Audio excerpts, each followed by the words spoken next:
Le petit déjeuner en danger. Une étude du Crédoc montre que depuis une dizaine d'années, ce premier repas de la journée, essentiel pourtant, est de plus en plus souvent oublié. Un tiers des enfants, par exemple, sautent un petit déjeuner au moins une fois par semaine. Que faut-il manger pour bien commencer la journée? Les conseils de nos amis du petit déjeuner, Claudine Gilbert et Marc Savino.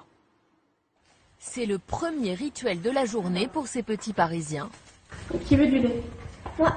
Ici, le petit déjeuner se prend à table et en famille. Théophane prend des céréales, sa sœur a des goûts plus variés. Du lait, un croissant et du raisin et du jus de pomme. Une tartine au beurre et au Nutella. Du lait avec des céréales et du cacao. Comme 93% des Français, cette famille juge ce premier repas indispensable. Moi-même, je ne pourrais pas aller travailler sans manger, donc je n'imagine pas qu'ils puissent partir à l'école le ventre vide.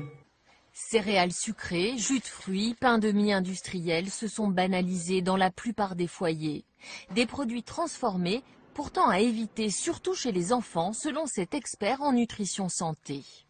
Le sucre qui est présent là-dedans sous forme cachée, lactose, ainsi que le sucre de ce pain blanc, va créer une hyperglycémie. Il y aura une réaction automatique du pancréas chez cet enfant qui va créer une petite hypoglycémie. À ce moment-là, il s'énerve, il s'agite, il n'écoute pas, il retient que dalle.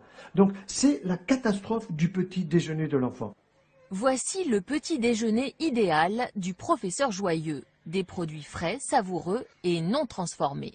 D'abord, des fibres avec les fruits, avec le pain complet, qui vont permettre une bonne régulation du transit intestinal et de la flore intestinale. Nous avons du très bon calcium végétal, non seulement dans les fruits, ne l'oublions pas, mais aussi dans les amandes, dans les noisettes, dans les noix. Nous avons aussi du bon sucre avec le miel, nous avons du bon sucre également avec le pain complet et le sucre fructose qui est dans les fruits, et puis nous avons le bon cholestérol dans l'œuf. Nous stimulons la mémoire, nous stimulons le goût, nous stimulons l'odorat. Vraiment, c'est l'idéal pour la santé.